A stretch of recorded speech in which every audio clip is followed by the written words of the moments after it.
이번 기말 시험본입니다. 내용이 어려운 건 아니죠.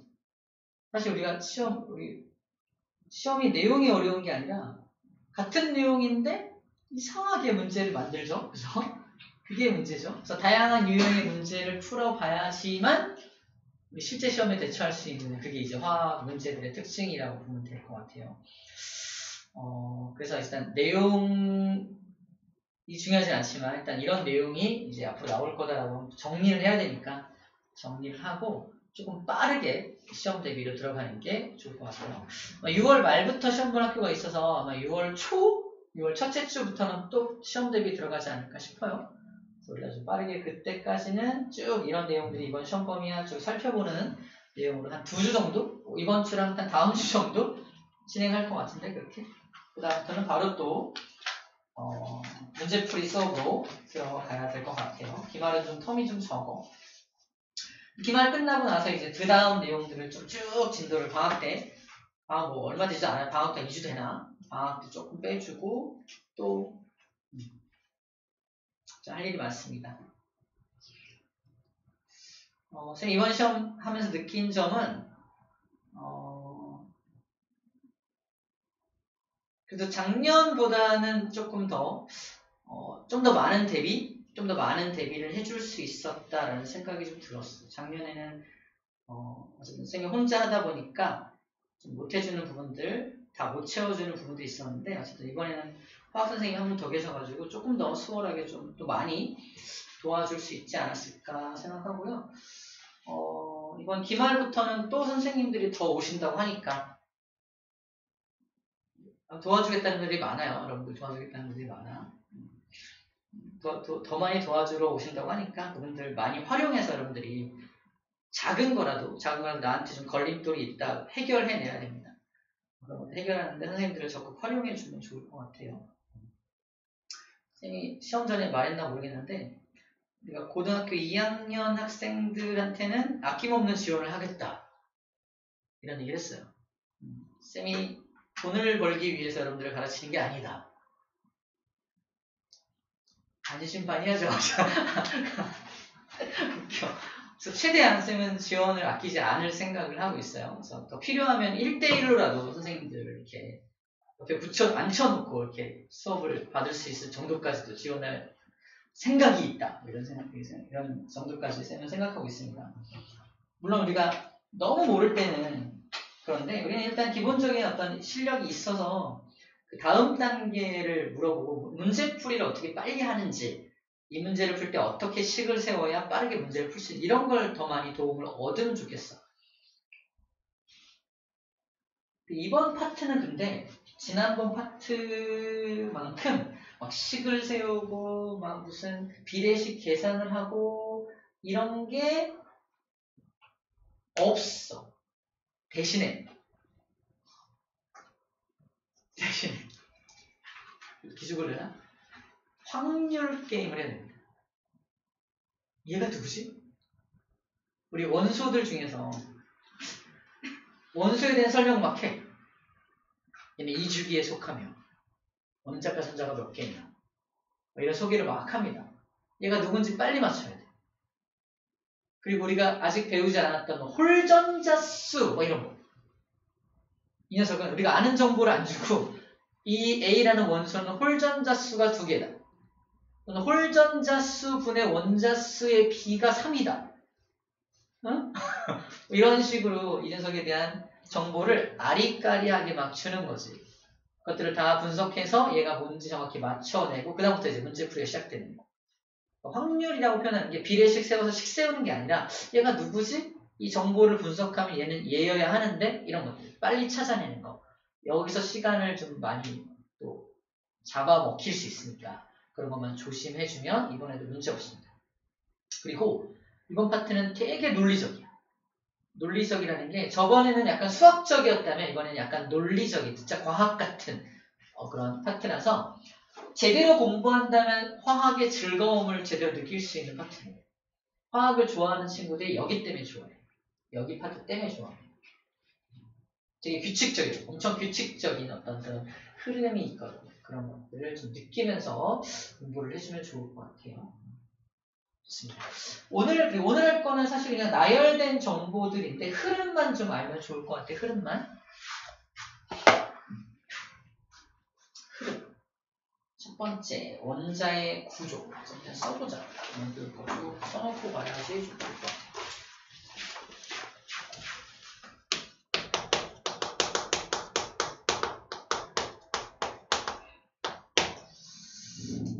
원자 구성의 입자.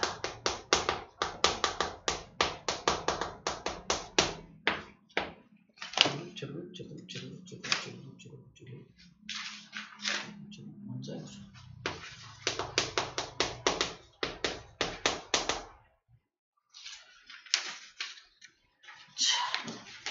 크게 테마는 두 가지고요. 우리 70쪽 먼저 볼게요.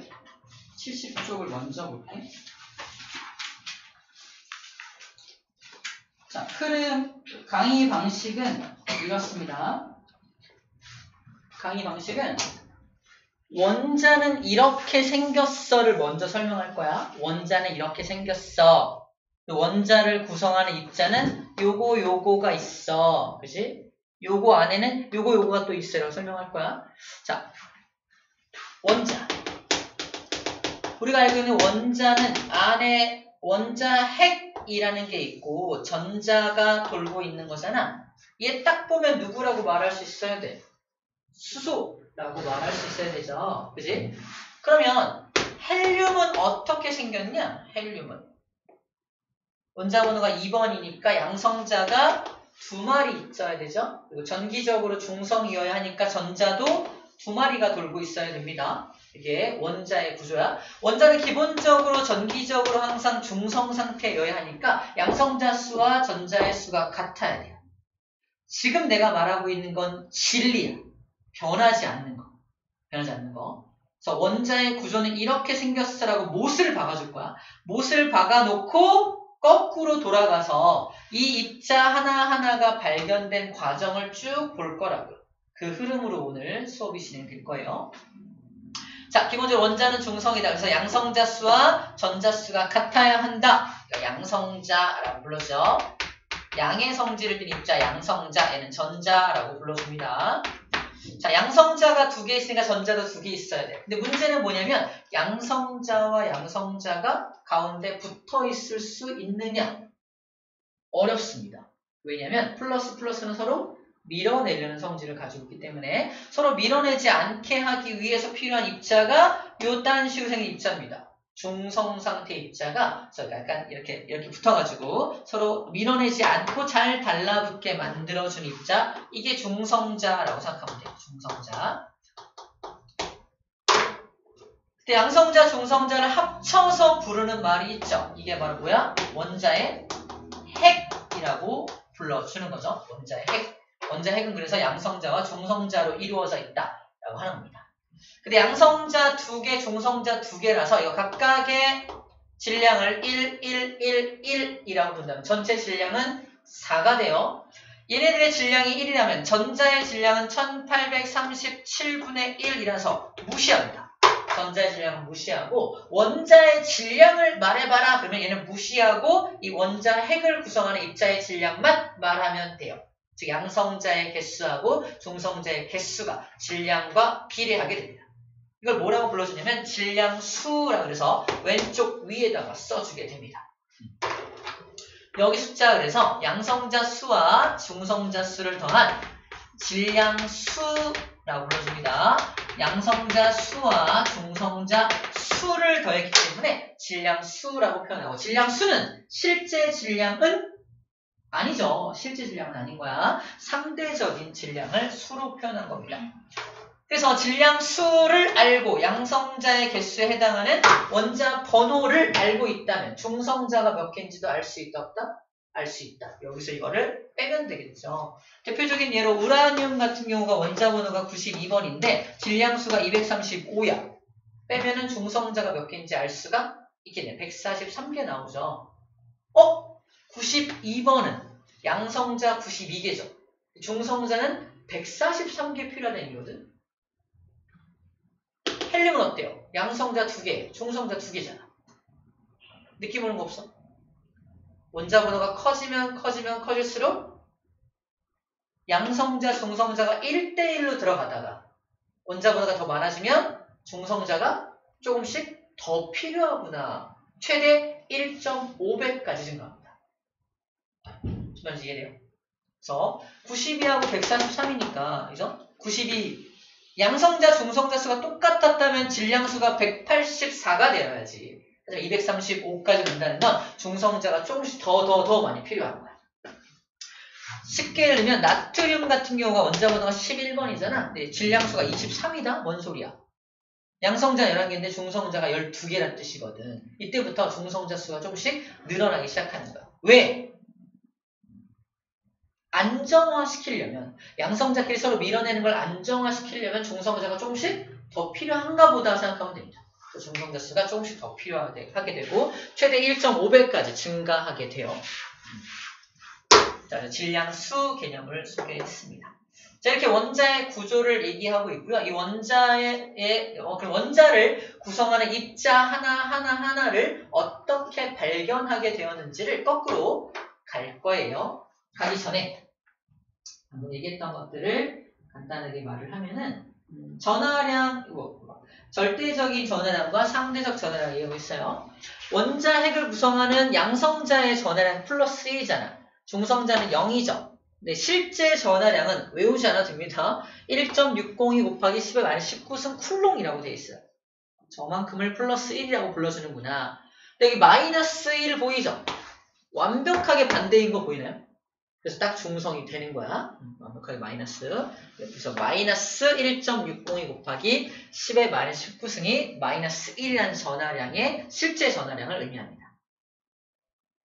그 다음에 상대적 질량. 양성자도 1, 중성자도 거의 1이라고 했잖아. 실제 질량은 요따만큼씩이야. 실제 질량은 누가 조금 더 크냐? 보이나? 중성자가 조금 더 크죠.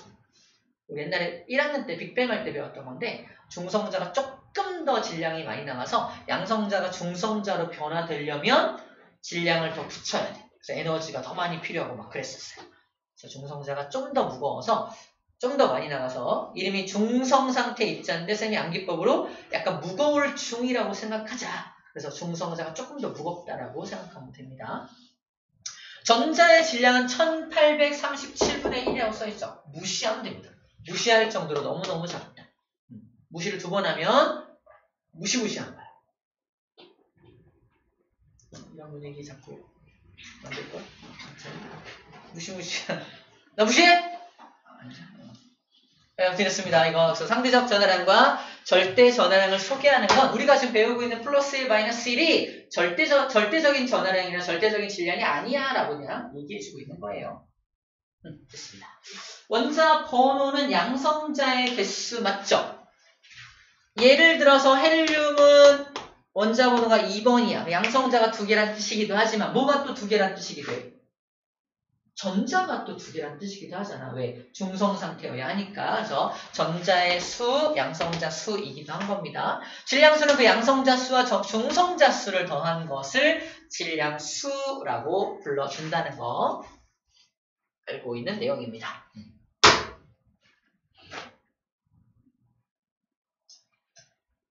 그래서 표시할 때도 이렇게 표시하죠. 왼쪽 밑에다가 원자 번호를 표시하고 왼쪽 위에다가 질량수를 표시하게 됩니다. 그래서 나트륨 11, 23이라고 되어 있는 거. 이걸 통해서 원자 번호를 통해서 양성자 수, 중성자 수, 전자 수까지 모두 알 수 있다. 그 얘기를 하고 있는 거예요. 자, 시험 문제 이런 게 나옵니다. 동위원소가 나와요. 일단 동위원소 특징. 동위원소가 일단 뭐야? 정의. 동위원소란 밑줄자. 원자 번호는 같지만 질량수가 다른 원소. 원자 번호는 같아. 원자 번호가 다 1번이야. 근데 질량수가 달라. 왜? 중성자 수가 다르거든. 그치? 질량수를 다르게 하는 원인은 중성자밖에 없잖아. 원자 번호 같으면. 그러면 중성자가 더 붙어 있으면 무겁겠지. 그러면 1번 수소보다는 중수소보다는 삼중수소가 좀 더 무거울 거 아니야? 무겁다라는 건 화학적인 특징일까? 물리적 특징일까? 물리적 특징이에요. 그래서 동위원소는 봐봐. 전자의 개수는 똑같죠? 화학적 성질을 결정하는 건 원자과 전자였죠? 화학적 성질을 결정하는 건 원자과 전자수이기 때문에 원자과 전자수는 똑같아. 즉 동위원소는 화학적 성질은 같지만 물리적 성질이 다른 것들을 의미합니다. 뭐 나와있나? 나와있지. 화학적 성질과 물리적 성질이 다른. 밑에 나와있을 거야. 지금은 여기다 있죠? 화학적 성질이 같다. 그죠? 하지만 물리적 성질이 다르다라고 되어 있습니다. 또 하나, 무게가 다르다는 건 질량이 다른 거잖아. 그치? 같은 양을 모아놔도 얘가 좀 더 무거울 거 아니야? 잘 봐. 무거우면 쌤이 지금 60kg라 쳐보자. 지금 밥을 겁나 먹어서 80kg가 됐어. 언제가 더 무거워? 사실 무겁잖아.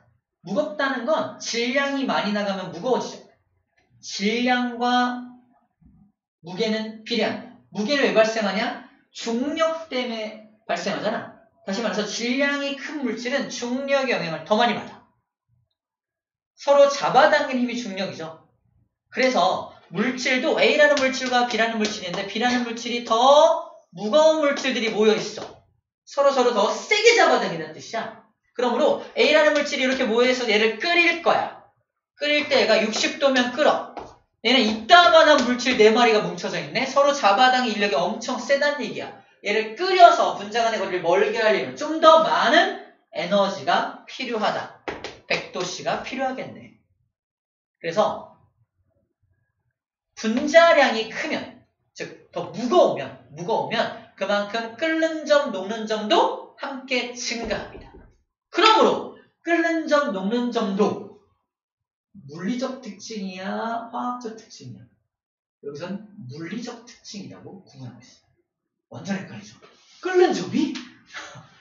아니 밀도, 녹는 점, 끓는 점이 왜 물리적 성질이야? 그렇죠? 이해가 안 될 거야. 끓는 점이? 그렇죠? 우리 옛날에 배울 때 끓는 100도, 물은 100도에서 끓고 에탄올은 78도에서 끓고 이게 물리적 성질이야, 화학적 성질이야? 그 물질의 고유한 성질이라고 해서 우리가 그냥 물질의 성질이 다르다 기억은 성질이 다른 건 당연히 화학적 성질인 줄 알았어요. 하지만 이게 화학적 성질이 아니라고 지금 고백하는 겁니다. 왜 물리적 성질이라고 말하는지도 지금 얘기해 주는 거야. 이 물리적 성질을 결정하는 게 뭐 때문이다? 질량 때문이라는 거예요. 질량 때문에 이런 게 달라지는 거니까 물리적 성질이 기반이 된 거니까 당연히 저도 물리적 성질에 해당한다는 거예요. 이게 헷갈려. 그죠? 이런 것만 조심해 주면 됩니다.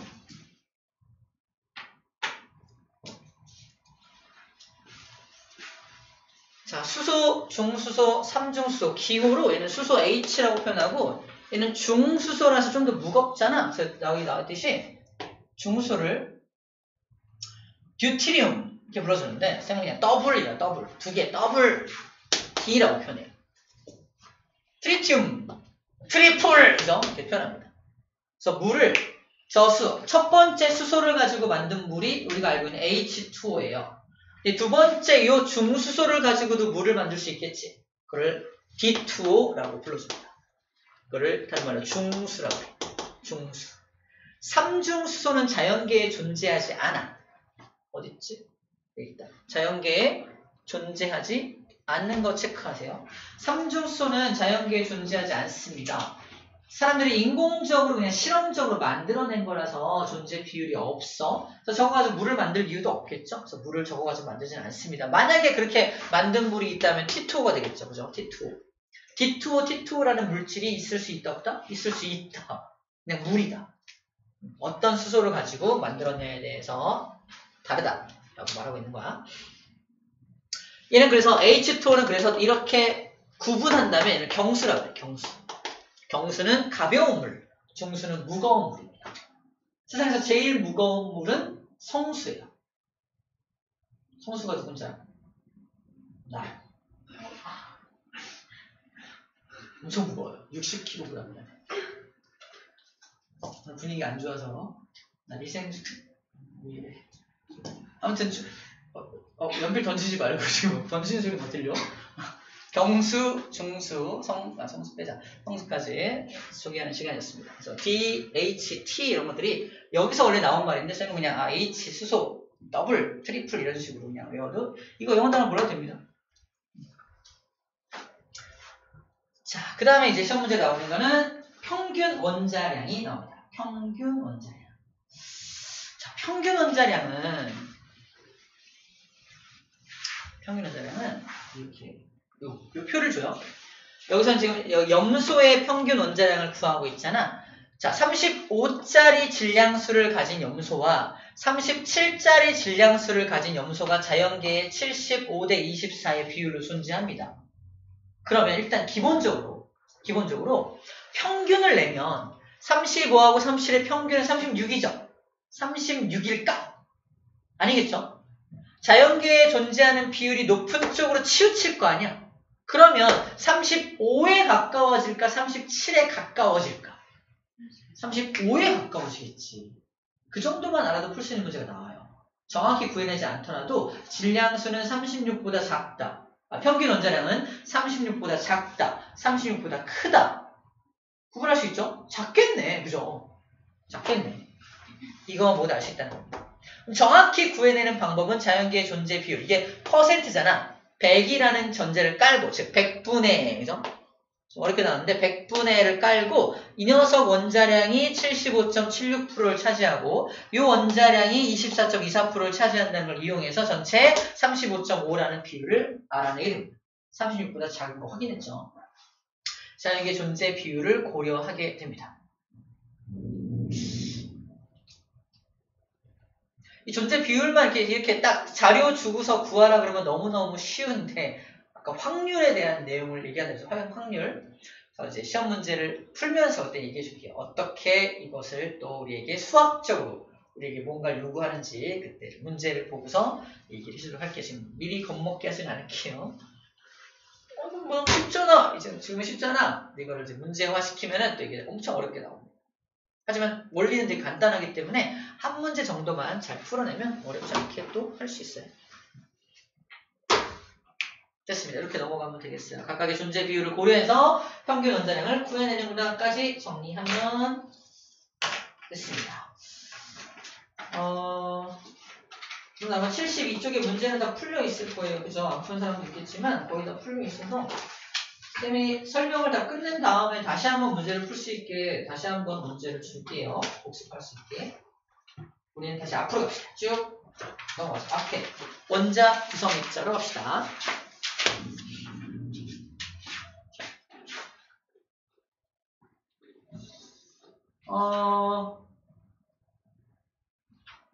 원자를 구성하는 입자, 우리 아까 배웠어요. 원자 구성 입자는 양성자도 있고 중성자도 있고 전자도 있고 원자 핵이라고 부르는 것도 있겠는데 뭐 이게 이건데 이건 확실히 알 수 있어요.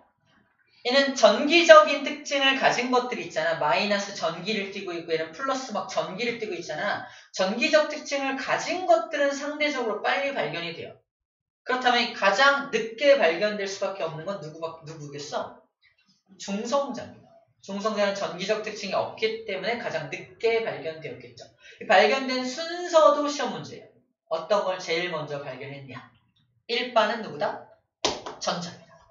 전자를 제일 먼저 발견을 해요. 그 다음 발견하는 건 뭐야? 양성자를 발견하고 맨 마지막에 중성자를 발견해내게 되겠죠. 이런 순서로 발견하게 돼요. 그리고 양성자를 발견하기 앞서서 1- 그래서 원자에는 핵이 있네라는 걸 먼저 발견해내고 원자에는 핵을 구성하는 입자에 양성자가 있네라는 식으로 발견을 합니다. 자, 이 순서를 좀 더 살펴볼게요. 이거는 또 다른 이거랑 같이 하면 또 재밌으니까 써줄게요. 원자, 입자.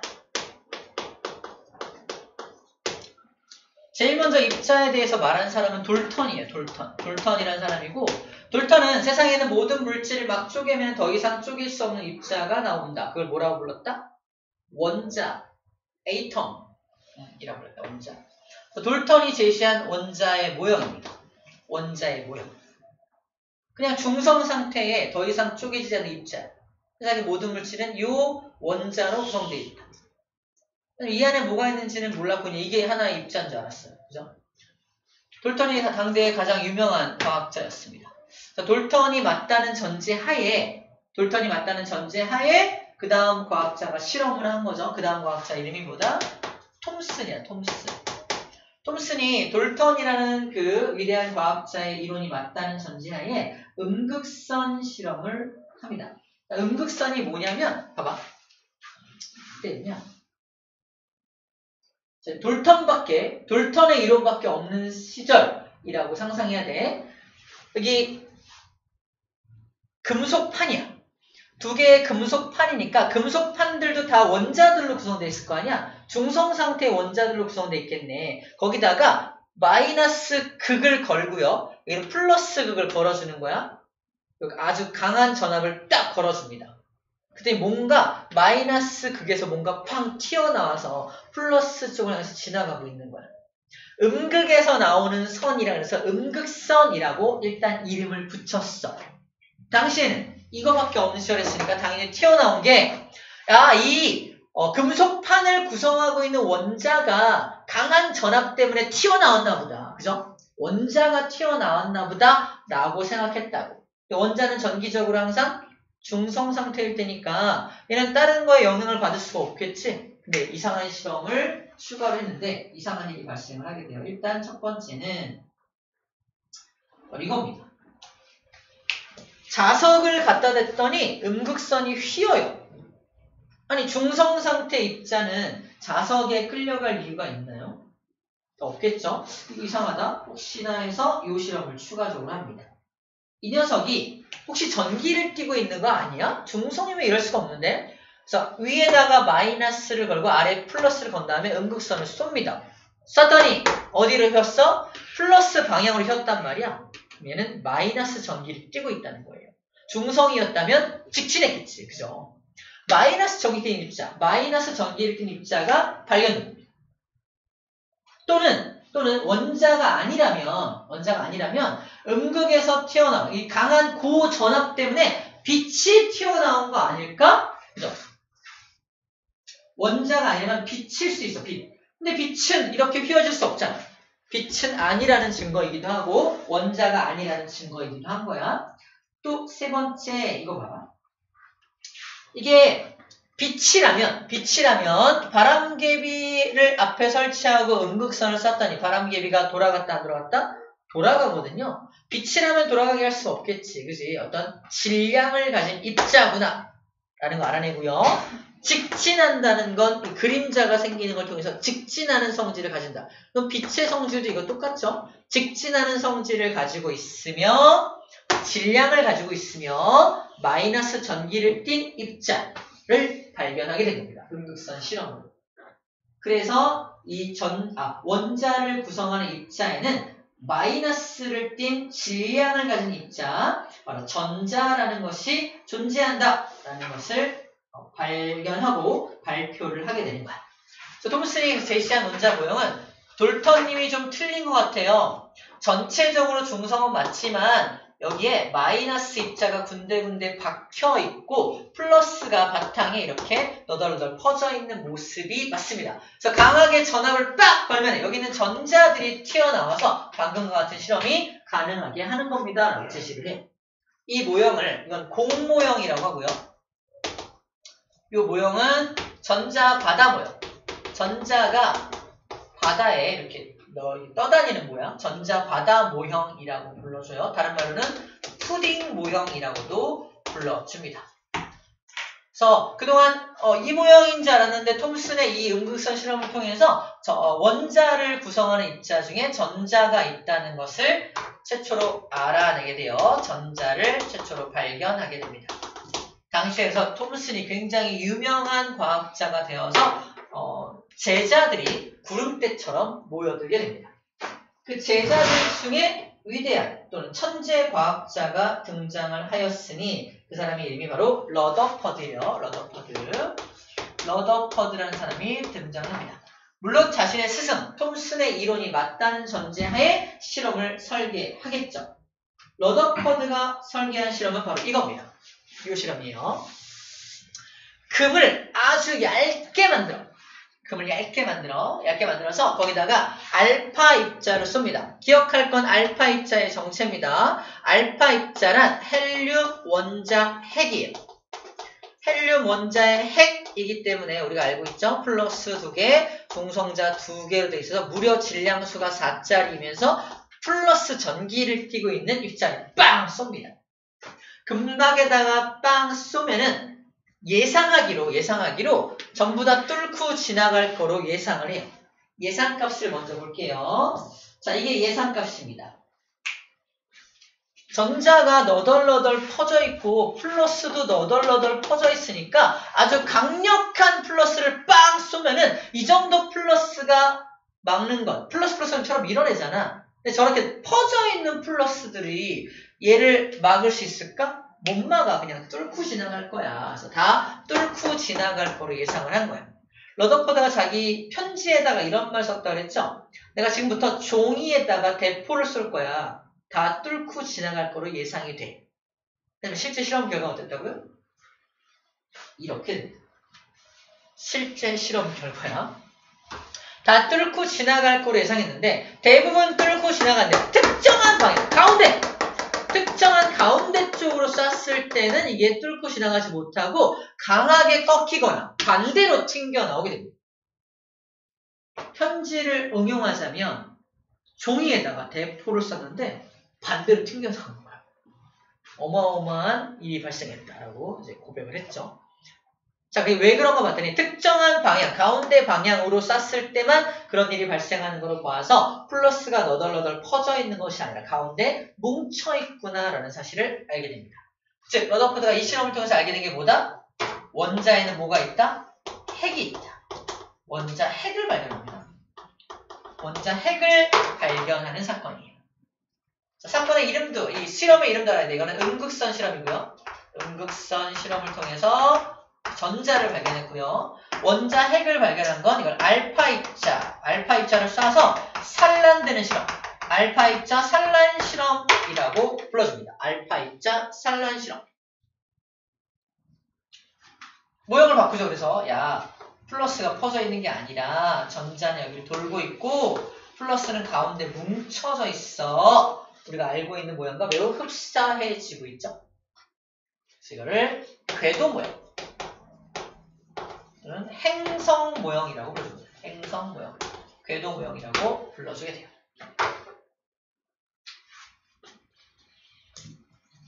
원자 핵까지 발견하게 됩니다.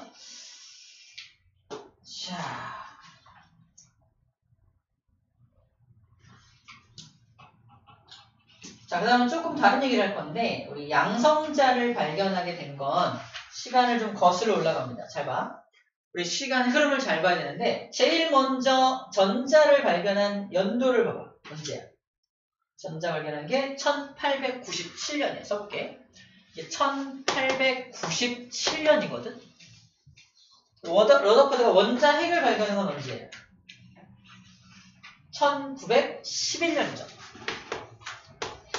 당연히 뒤겠죠? 근데 이 중에 양성자를 발견한 게, 양성자에 대한 어떤 힌트를 얻은 게, 봐봐, 여기 보면은, 양극선의 발견, 우리 책 여기, 양극선의 발견, 그래서 1886년 체크해봐. 1886년은 이거보다 앞이죠. 음극선 실험보다 훨씬 앞쪽에서 실험이 선행되었던 실험. 이게 어떤 실험이냐면, 봐봐. 여기 아까 금속판에다가 한쪽에는 플러스를 걸고 한쪽엔 마이너스를 걸었잖아. 근데 마이너스에서 뭔가 빛 같은 게 빵 나온 게 음극선이라고 했잖아. 근데 양극에서도 어떤 선이 나왔던 거야. 양극에서 나온 선이 도대체 뭔지에 대해서는 사람들이 도저히 밝혀낼 수가 없었어. 당시의 기술로는 이게 뭔지 정체를 알 수가 없었단 말이야. 알 수가 없었기 때문에 당시에는 그냥 그런 게 있다. 양극선이라는 게 있긴 있어. 근데 그게 뭔지 모르겠어. 하고 넘어갔던 게 이제 러더퍼드가 재조명한 거지.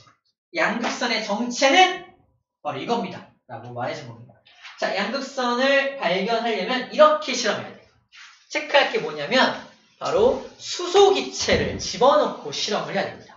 수소기체를 집어넣고 실험을 해야 돼. 생각해봐. 수소기체가 요딴 모습으로 생겼잖아, 수소가.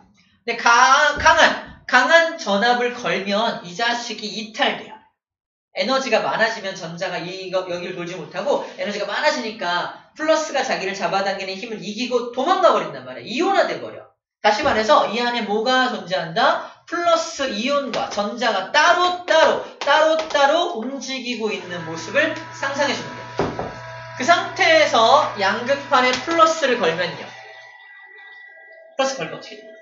이 플러스는 1로 밀려버리죠. 그래서 플러스가 반대 방향으로 이렇게 밀려가는 거예요. 밀려가는 거예요. 이걸 양이온이죠? 플러스 양이온, H 플러스 양이온이 밀려가는 겁니다. 그림으로 표현하면 양성자 하나죠. 양성자가 밀려나가는 게 바로 양극선의 정체였던 거야. 그리고 전자들은 어디로 움직여? 플러스 방향으로 움직일 거 아니야? 이 전자의 흐름이 뭐였던 거야? 이게 음극선이잖아. 그래서 음극선과 양극선이 동시에 나왔던 겁니다. 그래서 여기 지금 지나가고 있는 게 양성자다. 선생님이 방금 그렸던 그림을 밑에서 그림을 그려주고 있죠. 양성자들이 오른쪽으로 이동하는 것이 양극선의 정체가 되는 겁니다. 그래서 그 양극선이 바로 원자핵이야라는 걸 러더포드가 알아내서 그 다음에 원자핵 다음에 네 번째로 같이 똑같이 러더포드가 양성자를 발견해 줍니다. 양성자도 발견합니다. 발명한 거 아니죠? 발견한 거죠. 양성자도 발견하게 돼요. 그 다음 러더포드를 우리가 천재과학자라고 부르는 이유가 뭐냐면 5번 중성자 있죠? 중성자도 예측해줘요. 중성자라는 게 있을 것이다. 예측해줍니다. 어떻게? 간단해요. 수소라는 게 있고 헬륨이라는 게 있는데 당시에 발견해낸 건 양성자밖에 없잖아. 수소의 양성자 하나야. 헬륨의 양성자 2개잖아. 그치? 전자는 질량 겁나 작잖아. 그러면 수소의 질량이 1이라면 일부러 그런가? 헬륨의 질량은 얼마여야 돼?